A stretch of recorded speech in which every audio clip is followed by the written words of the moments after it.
This is a super interesting property. It's got tons of natural light, which is what a lot of people are looking for right now. If you're going to be active in the market, you actually do want to be working with a specialist who is active at that point in time, because the next information that's going to come out is going to be in January. But if you really want to have your finger on the pulse of what's actually happening in the current market, you want to work with someone who's working actively in the market. So you'll notice here that semis and condo townhouses are performing the best at this point in time, and that's probably due to purchase price and just kind of affordability for most people. But you'll notice that, detached houses year over year from 2019 to 2020 are up 8%. I've never seen someone really present this sort of information before, so I'm really happy that we're able to have these discussions on YouTube.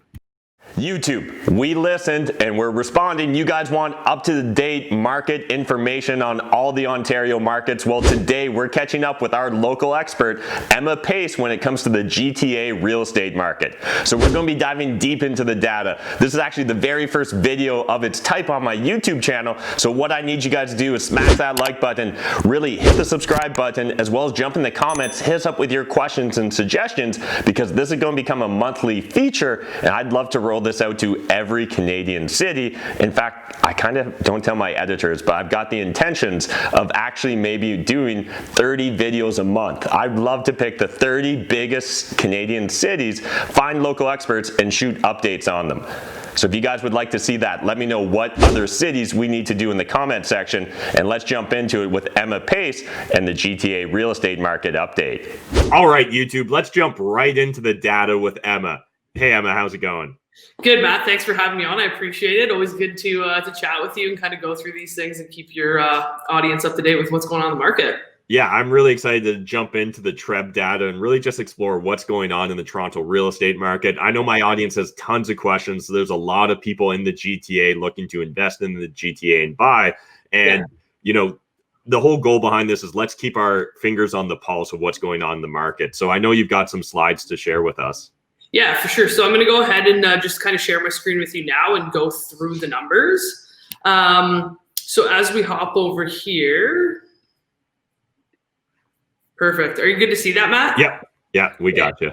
Awesome. So, this is some data that our brokerage, so I work for a company called Zoocasa, that our brokerage has kind of pulled, and we do this on a regular basis. So if you guys are looking to get more data, monthly, I'll be back here giving some updates, but I want to go over kind of what happened from December. So I think one thing that's super important for people to know is that the information that you typically receive on a monthly basis, so this just recently got released in January, the statistics that are being released are from last month, right? So it's one of the important things to understand is that if you're going to be active in the market, you actually do want to be working with a specialist who is active at that point in time, because the next information that's going to come out is going to be in January. But if you really want to have your finger on the pulse of what's actually happening in the current market, you want to work with someone who's working actively in the market. So you'll notice here that semis and condo townhouses are performing the best at this point in time, and that's probably due to purchase price and just kind of affordability for most people. But you'll notice that, detached houses year over year from 2019 to 2020 are up 8%. Semis are up 15%. Condo towns are up 14%. And then I think the heavy hitter number that a lot of people are focusing on right now are condo apartments. So pricing is actually down from about $650 to $625 in the condo market right now. I think one of the most interesting stats, and one thing that I'm really focusing on right now, is what is the gap between condos and detached houses? Because for a little while there, we were seeing this gap sort of tighten up a little bit, and it didn't make a whole heck of a lot of sense for people to jump into condos, because they were saying, why would I spend so much money on a condo if it wasn't that much further ahead for me to get into the detached market? So, in a healthy market, I think the multiple that we're typically looking for is around two times, right? And right now we're noticing that gap is widening quite a bit. So we're about 2.35 with the current December statistics. And I think at some point we can expect that that gap will revert back to more of a normal. And there's only two ways in which that will occur. And that's if, detached prices come down or condo prices come up to kind of close that gap. So I'll leave that up to you guys to decide what you expect is going to happen in the market. But I just think that that's one interesting kind of takeaway that everyone should be thinking about, is that gap between condo and detached prices is widening at this point in time. Yeah, I love that tip. So yeah, was there any other questions that you had about this or anything that you wanted me to dive in a little bit deeper on this, Matt? No, I think that's great, Emma. And just to re-emphasize what you were saying there, because of where price points are in Toronto, the affordability factor is coming into play there. And as Emma was saying, that's why we see those numbers in the middle, the semi-detached houses and the condo townhouses. The reason people are choosing, we're putting a theory forward. One of our theories is the reason people are choosing to move into that asset class is because they're simply being priced out of detached homes, especially now that we've got caps on things like CMHC financing. Yep. Yeah. So that's a great point, Matt. And I also think just like one thing I did want to highlight is, this number is obviously scary to see a 5% decline in terms of pricing, but for the most part, I think your theory and my theory around investing and holding properties is similar. Like, this isn't necessarily a short-term game. If you want to invest in real estate, you should have a long-term outlook. So in theory, if you bought at the beginning of Jan to kind of March 2019 or early 2019, you're really not at a loss at this point in time. Obviously, if you bought at the peak of the market, in and around here, those people are at a little bit of a deficit, I would say. But for the most part, if you were to buy kind of in and around here, you're still flat. You're not necessarily in a good position at this point in time. But I think the key component for me is like, this isn't a short-term thing. Like, don't expect to, flipping condos right now, I don't think is the greatest idea. But if you have a longer-term approach, I think there's a lot of really good opportunity in the market right now. Yeah, definitely appreciate that context. So what else do you got for us? Yeah, so the other thing I just kind of wanted to go over was actual number of transactions, because I think this is super interesting as well. Mm-hmm. So total number of deals that are happening. Condos is actually, they're actually killing it. So prices are down and whatnot, but look at the number of transactions that are actually happening overall, right? We're up 75% in terms of transactions that actually occurred in 2019. And I mean, it's, double digits across the board. So there's definitely much more movement in the overall market at this point in time. And I think, that's probably a result of the whole pandemic, and people don't really have any other plans. And there's very little certainty in a lot of things in life right now. And I think one thing that people can control is their current living situation. And so we're seeing a lot of movement in the condo market. Obviously, a lot of the inventory that's kind of flooded the market is the smaller stuff, the 1-bedroom kind of stuff. But I think it's important to understand that it's an active market. This has actually been one of the, I don't want to say best experiences in terms of working, but I think there's a lot of, benefits out there to buyers. I mean, you have a really comfortable buying experience. And I think, there's this sort of sentiment of oh my gosh, everyone's kind of rushing away from the downtown core right now. But you got to understand that it takes two to tango here. If someone sells, that means that there has to be a buyer on the other end. So there are buyers in the market. I want people to understand that you can't sell a condo without having a buyer on the other end of it. Yeah, so I think that's a really important point, and this really illustrates it well. Even though prices may be going down or trending down in a moment, that there's a lot of liquidity still here. So the fact that there's so many transactions occurring, I actually see that as a positive. To me, It would potentially be even more scary if there was only a handful of transactions and prices were trending down, because that means at any moment there could be a flood of inventory, which will really drive down. And the other thing that just is interesting when I'm looking at this, this is a 1-year change in home sales in regards to volume, but we also had that abnormality in April, right? Where literally nothing moved. So It's interesting to think about, would we have even done more transactions had April not happened? Or did we simply change the timing of that consumption? And was it picked up later in the year? I don't think anyone can say with certainty, but there's definitely potential that there should have even been more transactions occur had, a crazy April not happened. Yeah, so I'm actually pretty pumped that you brought up that point because it brings me to my next slide. Actually, I'm going to go back to this slide in a second. This is an old one that I grabbed just knowing that we were hopping on this call from a presentation that I did at Wealthsimple like early in 2019. Okay, so if cool. the team, if they could go back and give me an update in comparison. But I just wanted to, because it's the beginning of the year and people often are asking like, when's the best time of the year to actually buy? I wanted to go through like what traditional seasonality looks like. And I think it's obviously a bit skewed given the pandemic. But, you know, what we typically see is like, there's not a whole heck of a lot of movement or trades that happen at the beginning of the year. Like if you look at the low point, December and January, everywhere here for these 3 years. And then what we see is the bulk of the trades actually occur in spring market. And then over summer, we usually see a bit of a dip because people are just less real estate focused. Like they're on vacation or they're doing other stuff. They're at cottages, like all that kind of stuff.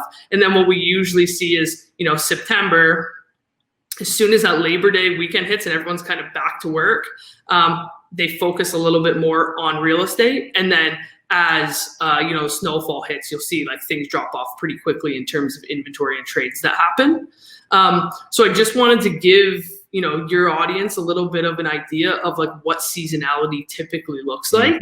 I think, you know, with the lockdown changes, and I'm sure we're going to talk about this in a minute, but I think inventory is probably going to tighten up even more so in the next, you know, 4 weeks now as we enter these new lockdown restrictions. So I think we're, you know, we'll probably see a price bump, especially in the, you know, single family kind of freehold style, because people are going to be home with like, you know, their kids going to school, they can't leave to do showings, like that kind of thing. So I think inventory is probably going to tighten up. And as a result of that, usually January and February sets new benchmark pricing for the year. So if we see, you know, inventory go down and bidding wars increase and a new price benchmark set, we're, you know, I think we're probably in for a pretty nasty spring. And when, you know, if we look back to this chart here, things got locked down. And as soon as the lockdown restrictions opened up, like, look at what happened here, right? So you know, I don't know. I don't have a crystal ball, but I think that we might see, you know, another trend similar to this when the lockdown restrictions kind of ease up for the second one as well. Yeah, absolutely. Yeah, I appreciate you sharing that. That's a ton of great information for the audience. Yeah, awesome, man. And then I guess one other thing that I just wanted to share with you that I thought was just as we dive a little bit more into condos. So I just want to say thanks to Jordan from Pre-Condo for sharing this information. But these were two graphs that I thought were really, really important to share based on what my thoughts around the condo market in the future will be. So yes, this is scary. This is also a number that I think provides opportunity for people who are looking to enter the market. But if we look at what a part of our COVID recovery plan is, yeah, we didn't have much immigration this year, but as a result of it, our plans are to increase that going forward, right? So if we look at our targets, you know, we have quite a bit of growth in terms of our immigration targets. But if this second chart here shows what our actual new condo deliveries will be in 2024 and 2025, which is significantly lower than what they have been in years past, right? So I don't think that a short-term outlook on the condo market makes a lot of sense right now. But where I do think we'll see a squeeze in supply and demand is actually probably, you know, 2023 to 2025. We'll start to see a lot of these skilled laborers enter our market. And, you know, a lot of them do end up going to Toronto because it's the biggest city, and they start here and then they might spread out from there. But we're going to have a lot of newcomers that come to Toronto, and we're not going to have a ton of new deliverable inventory to provide them with. So this is when I think we're actually going to see a big squeeze in the condo market again. And I just think that it's a good forecast to outlook like, hey, you know, it's not the strongest market right now. We're obviously seeing some softening, but what is my outlook and what do I think could potentially happen? And I think that these graphs give a pretty good indication of what could potentially happen in the future. Yeah, I really appreciate you sharing this data. This is really useful information. And I guess one other piece of information that I think would be useful for just anyone at home that's looking at this to layer on is, and I'm no expert, so I don't know the answer to this, but look at how long does it take for the average condo project to go from concept to delivery? Because again, if we notice that there's a certain time horizon, right? Like let's say it's 4 years from concept to delivery on average, then what we'd be looking at is if we don't see those 2024 or 2025 numbers increase in the next year or two, that means that we really will be looking at a crunch, right? Compared to what we'd expect in previous years, where if it turns out that like, oh, it's actually 2 years for delivery, it could simply be that just projects don't get announced this far in advance. But yeah, I've never seen someone really present this sort of information before. So I'm really happy that we're able to have these discussions on YouTube. Yeah, I think it's, it's critical. A lot of the buyers that I'm working with right now, one, we're working with a lot of investors, but two, we're also working with a lot of end users, right? And it so happens to be end users that are maybe considering entering the market right now as a result of COVID. Like, hey, I got no other plans. I've been saving a ton of money because I haven't really been doing anything. I was like right on the fence of being able to purchase something. And now I'm thinking, with rates being so low and understanding that like, the lion's share of my mortgage payment is actually principal pay down. I'm not just paying like purely interest now. This might actually make sense for me to enter the market, but like, what's my exit strategy going to be? And I think when I'm talking to a lot of, first-time buyers and people who are entering the market, they're like, hey, dude, like this is not my be-all, end-all property that I want to live in. I got maybe 4 to 5 years me to kind of live in this particular property. And then, part of our analysis with clients is to understand like what your long-term goals are and how do we get you into a good property that's actually going to accomplish that goal. Not like, how do I sell you the quickest thing right now? And then, just leave you on your merry way. Selfishly, I want to analyze your deals so that when you do sell in 3 to 5 years, hopefully you call me back and hopefully we get 2 more transactions out of it in the future. That's full transparency for your audience. But that's how I've built a lot of my business, through relationships, through analyzing like long-term needs now. And I think when we can forecast, hey, what do we think is going to happen during the years that you're intending on exiting?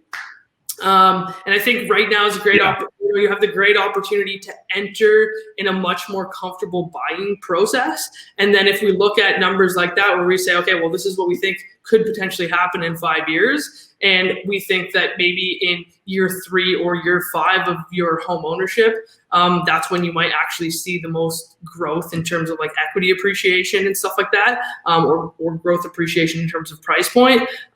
It gives you a little bit more comfort and analysis on like, hey, hopefully I can meet that target exit and go where I want in 5 years if I make the right move today. Yeah, absolutely. And that is so key to me, having, if you're going to be investing in real estate, if you're going to be really trying to be methodical with your approach, you need this sort of market expert insights in order to be able to navigate that. Because like one of the biggest mistakes I see of new real estate investors is getting into a deal without knowing how they're going to get out of the deal. So always having that exit plan, absolutely critical. So I'd love to explore a bit further, Emma. What are you seeing going on in regards to the market, economic stuff?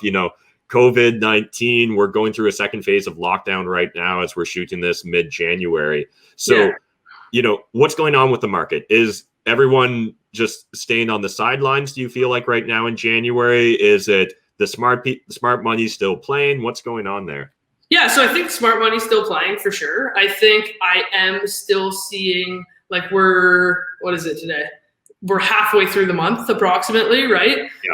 And what I've seen in the first couple of weeks of this month is similar to what I see traditionally. And that's, we get a lot, especially on our site, like we get a lot of new signups of people who have, over the last 4 weeks had conversations with their family over the holidays and all that kind of stuff and set their New Year's resolution. Like, hey, this year I got nothing else to do. I'm buying a house. That's my New Year's resolution. So we're doing a lot of onboarding and a lot of like calls with clients who are thinking about, hey, I may purchase in summer or fall or whatever, and trying to do a little bit more of an analysis with them to understand what the time frame looks like, and not necessarily timing the market, but I think we probably have somewhere between a 0 and 6 month opportunity for the condo market right now. And I think, once travel restrictions ease up and immigration restrictions ease up, we'll probably start to see things swing upwards a little bit. That's my personal opinion. Again, I don't have a crystal ball. But I think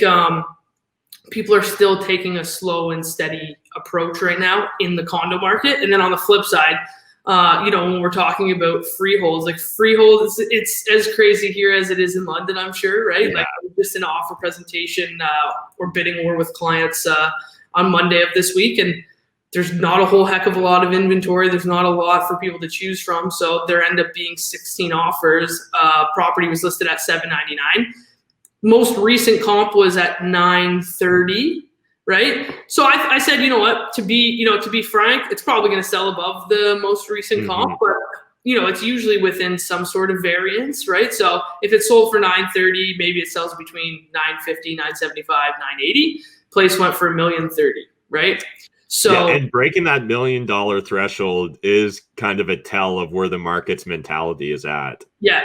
So I think, again, I kind of alluded to this earlier, but like, I don't think that these lockdown restrictions that are being implemented right now are going to be doing anybody any favors in terms of pricing other than sellers, really. Because, it's really difficult for sellers to leave their house right now. Like, where are you going to go for showings, right? So very few people, unless they have to put their house on the market, or if the property's vacant, maybe we're probably not going to see a ton of new inventory that's be hitting the market during this lockdown. That's kind of what we saw with the last one as well. Like, where are people going to go? You shouldn't be hanging out in parks. You shouldn't be doing this. Everyone's kind of scared to go out because they don't know what the repercussions are. So I think we're going to see inventory tighten up for the next 4 weeks right now. And as a result of that, like we just talked about, people are buying on what the most recent comps are. So if there's not much inventory and we still have buyer demand because we are allowed to do showings, then as a result of that, we can, expect that prices may increase. And then now that's the new target threshold. That's the new benchmark. And then you pile on like fuel to the fire. Now it's spring market when these restrictions ease up and everybody enters back into the market in the traditional hottest, a portion of seasonality like we just talked about. And it's, I think we're probably in for a rough ride for buyers on the, freehold side of things this year. I think sellers will probably be pretty happy. That's kind of my forecast on the freehold side of things. And then, with condos, I think like I said, it's been a blessing, because for the last 6 years, it's been like torturous for so many of my clients. And like, you feel for your clients, man. They put in freaking 6 offers and they get outbid on everything, and it's frustrating. Like, you don't want that for them. And it's like, I think sometimes people get like, they're like, oh, all agents want is like bidding wars. Like, for me, this right now is the best time to work with clients. Like, it's so much more of a comfortable buying experience. They can have conditions like the price benefit, that there's definitely that benefit there, but the like human element of it is also very much there in terms of like, this isn't as frustrating as it typically is. So I can appreciate the the slow pace of the market right now.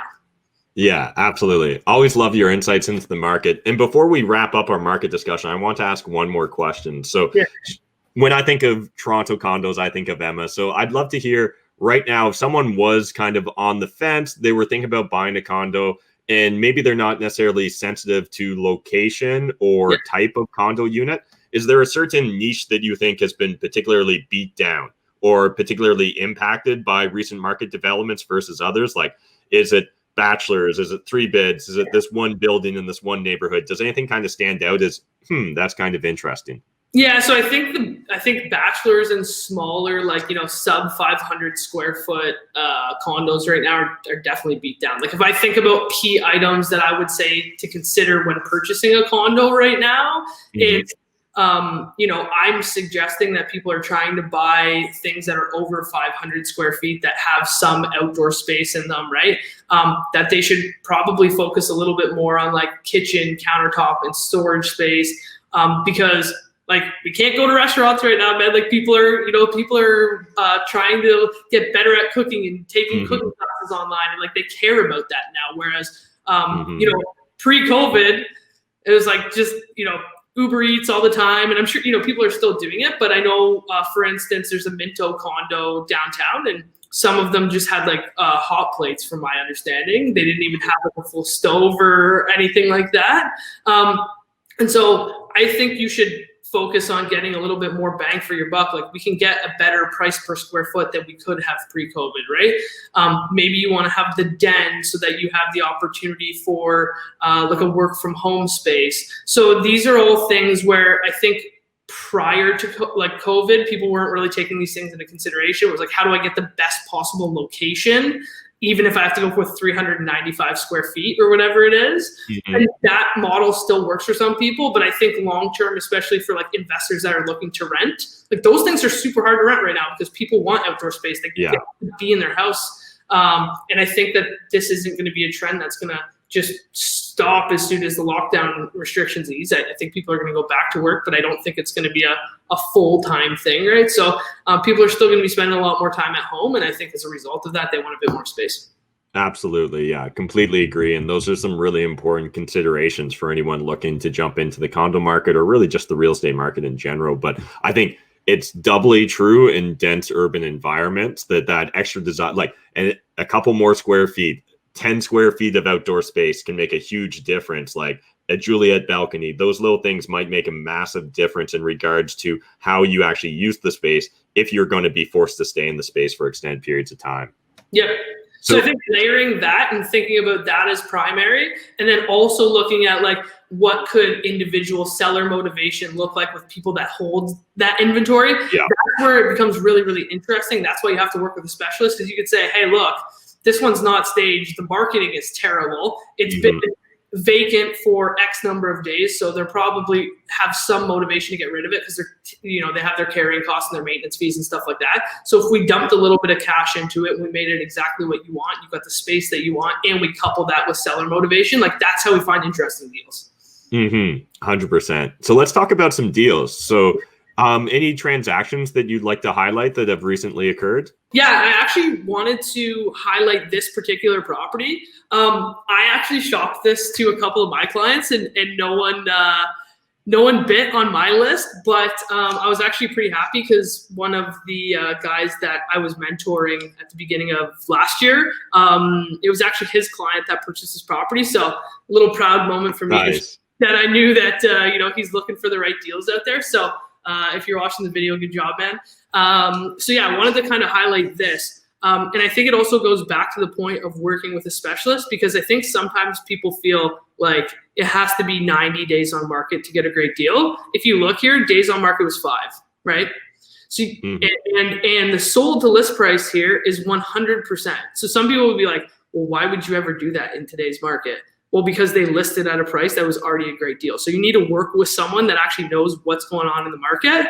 So if you look at this particular deal, the reason why I highlighted it, it's 650 square feet at $519,000, right? So if we do the numbers on that, that's $798 a square foot downtown Toronto. Pre-COVID, it was pretty standard to be able to see that, north of $1,000 a square foot. So I think from a price per square foot perspective, that is just an incredible price to be able to get. They did an all right job with the marketing, but if you look at kind of pictures here, I think there's opportunity for, arbitrage in terms of, small cosmetic improvements like the floors.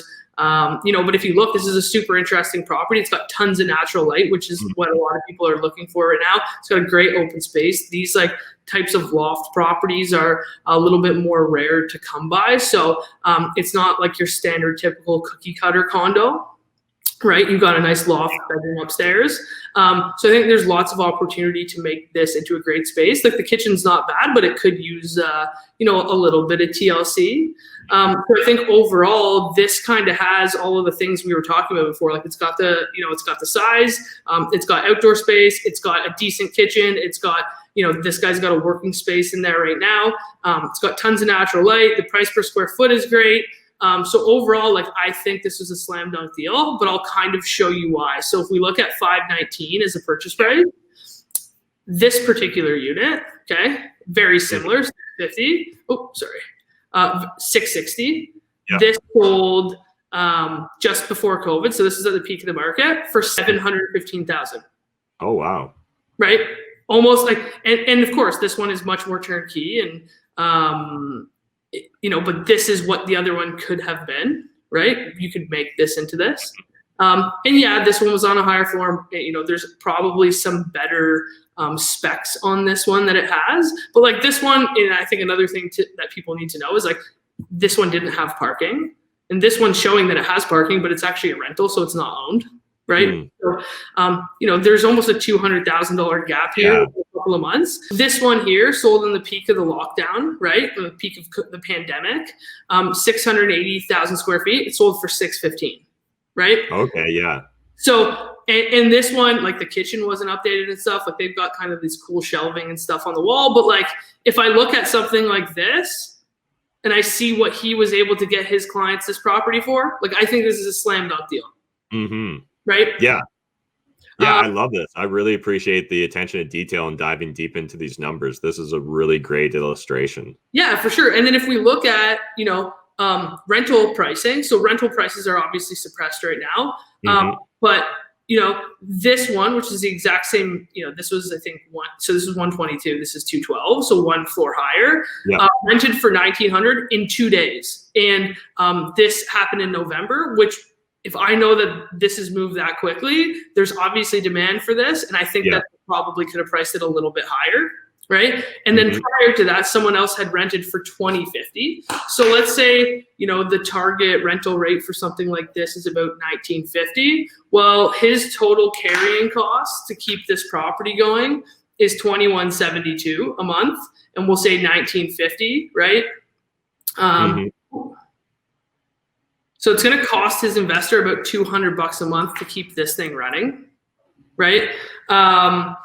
But if he's holding a mortgage right now at 1.79, right, the majority of that, like we talked about before, is going back to principal pay down. So he's probably getting about, $1,200 or $1,300 in principal pay down a month. So we'll say his net benefit of actually holding this property at a really good price, in my opinion, is about $1,000 a month that they're going to get, after they've paid their cash outflow on it. So yeah, it's cash flow negative.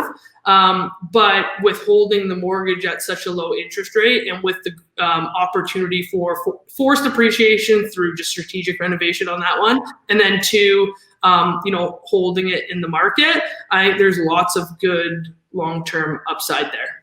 Awesome. Yeah, really appreciate that illustration. And so we'll stop the screen share here. I'd love to just explore with you, what's 2021 look like, Emma? I know you've got some big, ambitious plans. So yeah, so we're growing the team right now, which is great. So I think 2021 for me looks like helping 70 families personally, whether that's through purchasing investment properties or making a move. We've, we obviously focus a lot on condos downtown, but we're expanding into York region as well, as we've brought on a specialist in that regard. And then also just bringing on more agents to the team that I can help coach to, like, there's tons of opportunities out there and I can only get so many. So how do I help other agents be able to spot deals like this one that I just highlighted? Because that wasn't me. That was one of the guys that I trained. So I know whatever theory we're working on, it's working. It's helping other people. So the goal is how do I personally help 70 people? And then how do I expand the team for like very hungry agents who want to get better, come on the team to be able to help more people. So that's the target. I'm hoping to bring on 2 guys by the end of Q2, or 2 guys or girls, two other team members. So that's the goal for me right now. Awesome. I love it. And so we're going to have a link in the video description down below if you guys want to connect with Emma, whether it's as a realtor or if you're potentially a realtor looking to level up and really join an amazing team. I know myself and Emma have had multiple discussions about culture and just really leadership and things like that. So I really want to encourage, if you're in the GTA and you're hungry, consider reaching out to Emma, because I don't think you're going to find a lot of mentors like her. There's very few people that think the way I do, or are even interested in thinking the way I do. And so it's awesome when I come across them, and definitely want to encourage any young, ambitious realtors to reach out. So that's awesome. Really appreciate all this amazing market information, Emma. For everyone that's kind of new to this is going to become a reoccurring segment. So every single month, we're going to have Emma on the channel. She's going to be dropping all the knowledge about the GTA. If you guys have any questions, make sure you jump in the comment section and ask. And we'll make sure we cover any of those questions on future videos, or maybe even Emma will jump in and answer a few questions as well. And I read every comment, even if I don't respond to every comment. So really do appreciate when you guys leave us comments. Anything you want to leave us with, Emma, before we wrap up? Honestly, no, I'm just excited to kind of see what happens with 2021. I'm committed to making sure that I'm bringing you guys some good information kind of month over month. So, we'll see kind of what happens with this lockdown. I'll make sure that, we're obviously active in the market, and I'll give you sort of my play-by-play and TSN turning points as I kind of see them happen. And, as always, Matt, I just appreciate you having me on the channel, and, hope I added some value to your audience. Absolutely. If you guys enjoyed this video, make sure you jump in the comments, leave some support for Emma so we know you guys want to see this again next month. And I'm looking forward to learning more about the GTA next month. Thanks, Emma. Thanks, Matt. All right, that was like all the data. So I assume you guys loved it. So smash the like button. If you guys want or need to connect with Emma, we're going to have a link to all her information in the video description down below. Really want to encourage you to reach out to Emma. We've been friends now for years. In fact, we hung out way back in, I think it was 2018, 2019 at 10X, which was a one-of-a-kind experience in Miami. So much fun. But anyways, just really excited to be able to bring these local experts, because you guys are constantly asking me for recommendations for realtors in your local market. Well, now you know who I want you to go hit up in the GTA. That's Emma Pace. Thanks, guys. See you in the next video.